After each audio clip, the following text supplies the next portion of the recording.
Graça e paz. Amados, hoje eu quero refletir com vocês sobre o poder da língua e sobre o fato de que nós devemos procurar, às vezes, ficar calados, porque a nossa língua ela tem um grande poder. E para isso eu quero refletir com vocês em um texto que antes já foi mencionado aqui, mas hoje eu quero analisá-lo com mais detalhamento, mais detenimento, que é o texto de Tiago, capítulo 3, versículos do 1 ao 12. A palavra do Senhor diz assim, 1 Tiago começa a abrir esse capítulo 3 com o seguinte título: Os pecados da língua e o dever de refreá-la. Meus irmãos, não vos torneis muitos de vós mestres, sabendo que havemos de receber maior juízo. Porque todos tropeçamos em muitas coisas. Se alguém não tropeça no falar, é perfeito varão, capaz de refrear também todo o corpo. Ora, se pomos freio na boca dos cavalos para nos obedeceres, também lhes dirigimos o corpo inteiro. Observai igualmente os navios, que sendo tão grandes e batidos de rijos ventos, por um pequeníssimo leme, são dirigidos para onde queira o impulso do timoneiro. Assim também a língua, pequeno órgão, se gaba de grandes coisas. Vede como uma fagulha põe em brasas tão grande selva. Ora, a língua é fogo, é mundo de iniquidades. A língua está situada entre os membros do nosso corpo e contamina o corpo inteiro. E não só põe em chamas toda a carreira da existência humana, como também é posta ela mesma em chamas pelo inferno. Pois toda espécie de feras, de aves, de répteis e de seres marinhos se doma e tem sido domada pelo gênero humano. A língua, porém, nenhum dos homens é capaz de domar. É mal incontido, carregado de veneno mortífero. Com ela bendizemos ao Senhor e Pai, também com ela amaldiçoamos os homens, feitos à semelhança de Deus. De uma só boca procede bênção e maldição. Meus irmãos, não é conveniente que estas coisas sejam assim. Acaso pode a fonte jorrar do mesmo lugar o que é doce e o que é amargoso? Acaso, meus irmãos, pode a figueira produzir azeitonas ou a videira figos? Tampouco fonte de água salgada pode dar água doce.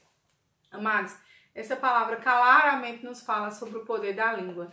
E é interessante as comparações que Tiago faz nessas palavras. Primeiro ele começa dizendo que lá no versículo 2, capítulo 3, versículo 2, que se o varão, ou seja, se o ser humano, ele consegue dominar a língua, ele é perfeito.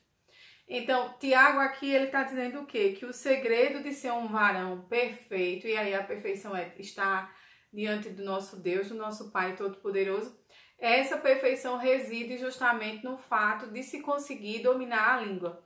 E aí Tiago faz algumas comparações do tipo, nós colocamos freios na boca do cavalo. E aí na medida em que nós colocamos freio na boca do cavalo, nós conseguimos direcionar o cavalo para onde nós quisermos levá-lo. Se coloca também os navios de grande ou de pequeno porte, eles têm um leme. E na hora que eu consigo controlar aquele leme, eu também levo o navio para onde eu quero. E aí, diante dessas comparações, qual é a conclusão acho que a gente chega? Que Tiago está nos dizendo que se nós conseguirmos dominar a nossa língua, nós vamos ser varão perfeito. Porque a língua, segundo a palavra do Senhor, segundo o capítulo 3 do versículo de Tiago, capítulo 3 do livro de Tiago, versículo 6, ele diz, ora, a língua é fogo. A língua é uma fagulha, uma palavra saída da boca de alguém pode representar uma fagulha que queima, né, que vai produzir estragos terríveis. Porque quando ele diz que a língua é fogo, ele está querendo nos dizer que a língua é capaz de incendiar uma floresta. E a mesma coisa acontece com a palavra saída da boca do homem. Essa palavra, ela consegue incendiar uma floresta. E aí Tiago continua falando, né, que o ser humano ele conseguiu domar todas as espécies de animais, mas ele não conseguiu domar a sua própria língua. E aí ele diz, sabe o que é que acontece com a língua? Muitas vezes a língua de alguém ou a boca de alguém, ela é fonte de bênçãos, mas em determinadas situações ela é fonte de maldição. E aí como é que você pode ter essa situação de uma mesma fonte, ou seja, de um mesmo lugar, sair coisa boa e coisa ruim? Esse é o questionamento que ele faz. O questionamento reside no fato de que muitas vezes nós estamos utilizando a nossa língua, a nossa boca, as nossas palavras para abençoar, para bendizer, para louvar, para glorificar o nome do Senhor, mas muitas vezes também usamos a nossa boca, a nossa língua, as nossas palavras para amaldiçoar o irmão. E aí ele questiona, como é que pode uma situação dessa? Você, com o mesmo instrumento ou com a mesma parte do corpo humano, produzir ao mesmo tempo um resultado útil e um resultado não útil, que é o resultado de desagradar, de atacar, de afligir o irmão. Muitas vezes de realizar julgamentos, de realizar acusações, né, contra o irmão. E aí Tiago nos adverte, nós temos que controlar a língua, porque na medida em que nós conseguimos controlar a língua, nós seremos varões perfeitos, ou seja, varões que conseguem agradar a Deus. E a palavra do Senhor também escreve lá no livro de Eclesiastes, capítulo 3, que há tempo para falar e há tempo para calar. E nós cristãos devemos saber distinguir esses dois tempos, o tempo de falar e o tempo de calar.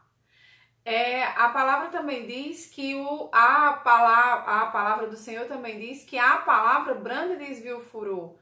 Quer dizer, o que significa dizer que nós temos que muitas vezes ponderar, avaliar qual vai ser o impacto das nossas palavras com relação às pessoas para quem nós estamos falando. Porque, irmãos, por mais que muitas vezes nós tenhamos verdades para ser ditas, às vezes quem está do outro lado não está preparado para ouvir aquela verdade que nós temos para dizer. E aí nós temos que avaliar em um momento concreto qual vai ser o impacto daquela palavra que vai sair da nossa boca antes que ela saia. Porque uma vez que a palavra sai da nossa boca, não tem mais como retornar. Uma vez que a palavra sai da nossa boca, ela faz o estrago que muitas vezes nós não desejamos que seja feito. Então, nós temos que avaliar, como está escrito lá em Eclesiastes, se há tempo de falar e há tempo de calar.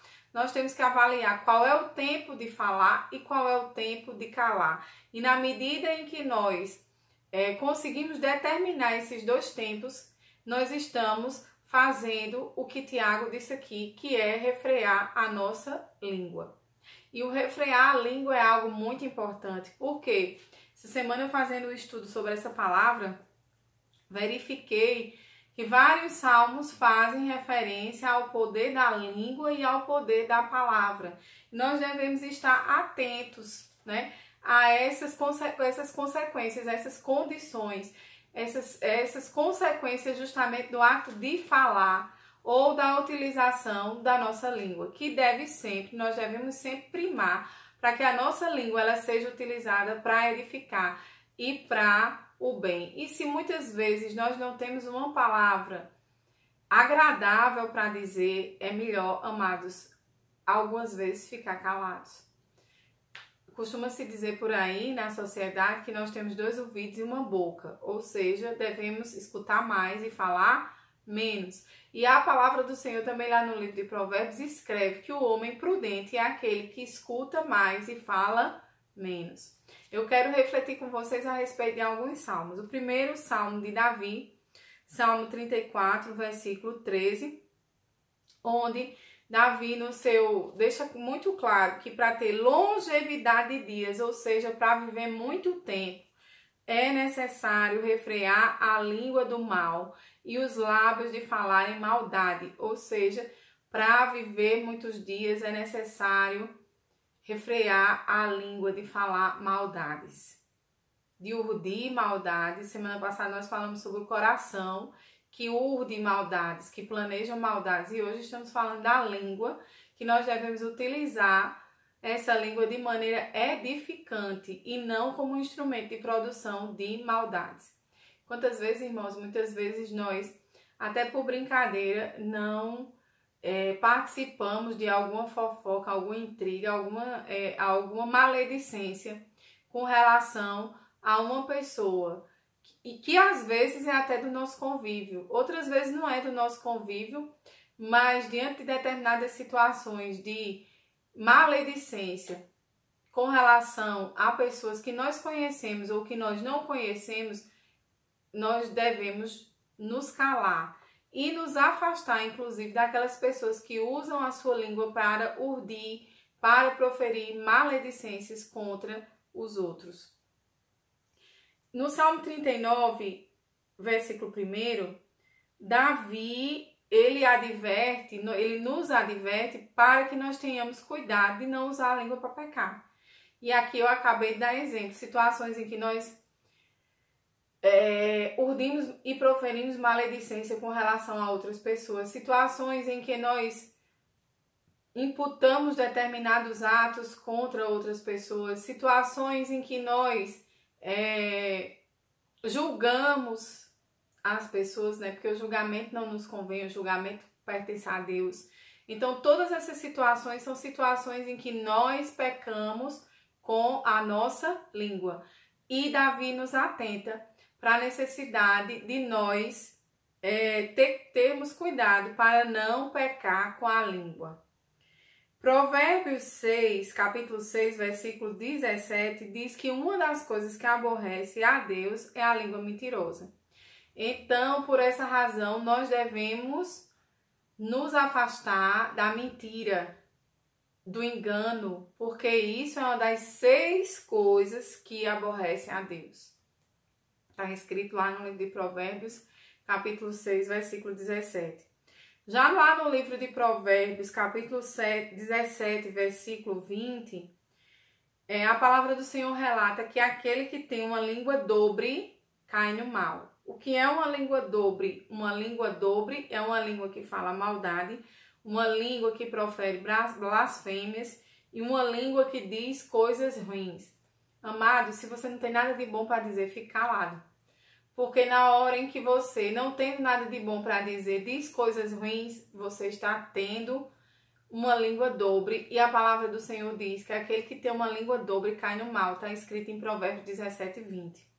Lá em Provérbios 28, 23, a palavra do Senhor diz que mais vale repreender o homem, ou seja, aquele que repreende o homem, achará mais favor diante de Deus do que aquele que utiliza a sua língua para lisonjear. E o que é lisonjear? Lisonjear, a lisonja consiste no enaltecimento exagerado de alguém. Em resumo, a lisonja consiste na bajulação. O que significa lisonjear? Significa bajular. E o que é bajular? Bajular significa puxar o saco. E muitas vezes as pessoas que puxam o saco de outra o fazem com determinados intuitos de alcançar algum tipo de vantagem. Eu sempre digo que o que nós devemos procurar ter das outras pessoas não é a bajulação, mas o respeito.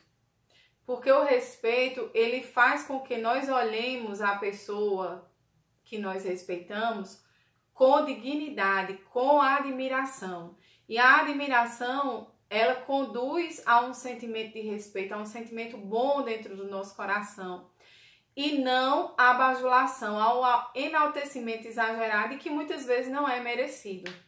Então, a palavra do Senhor aqui deixa claro que o que repreende o homem achará mais favor diante de Deus do que aquele que bajula, do que aquele que puxa o saco, do que aquele que enaltece exageradamente. E essa bajulação, esse enaltecimento exagerado, essa lisonja não é seguida, na grande maioria dos casos, de respeito. Porque quando você admira alguém e você sente a necessidade de dizer àquela pessoa que você a admira, essa admiração ela é acompanhada de um sentimento de respeito. E a bajulação, a lisonja, que consiste justamente na bajulação, no enaltecimento exagerado, ele não é acompanhado de um sentimento de respeito para com o outro. Então, nós temos que ter cuidado com a nossa língua. Para nós, claro que podemos e devemos, sempre que possível, manifestar perante as pessoas que nos servem de exemplo, perante as pessoas que que nós admiramos, que nós a admiramos, porque o sentimento de admiração, ele provém de Deus. A palavra do Senhor diz: dai honra a quem tem honra. Então, o sentimento de admiração provém de Deus. Agora, a bajulação não. Porque a bajulação, como eu acabei de dizer, ela não é seguida desse sentimento de respeito. E eu tenho certeza que todas as pessoas que têm algum tipo de característica, de personalidade, que merece ser admirada, ela quer ser respeitada e não bajulada. Então, o que é que a palavra do Senhor, em resumo, nos diz? Que nós devemos ter cuidado com as nossas palavras, porque como está escrito na própria palavra de Deus, na própria Bíblia, a boca fala daquilo que o coração está cheio. Então, nós temos que ter cuidado, vigiar a nossa boca, porque a boca apenas expressa aquilo que está dentro do nosso coração, desse lado. A boca apenas expressa aquilo que está dentro do nosso coração. A boca fala daquilo que o seu coração está cheio. Se você só fala de maldade, se você só fala de ruindade, se você só tem palavra para colocar o outro para trás, se você só usa sua boca para maldizer, então, amado, é necessário que você reflita a respeito do que está dentro do seu coração. Porque, como está escrito na palavra, a boca fala daquilo que o coração está cheio. Por isso que nós temos que ter cuidado com a nossa boca. Porque a palavra torpe que é proferida, a palavra torpe, a palavra dobre que nós proferimos, ela revela justamente uma deterioração do coração. Se as nossas palavras não são palavras edificantes, como eu acabei de dizer, é melhor ficar calado, porque a própria Bíblia diz que há tempo de falar e há tempo de calar. Se nós não somos capazes de proferir palavras edificantes, então fiquemos calados, porque às vezes as palavras que nós proferimos revelam uma deterioração do nosso coração.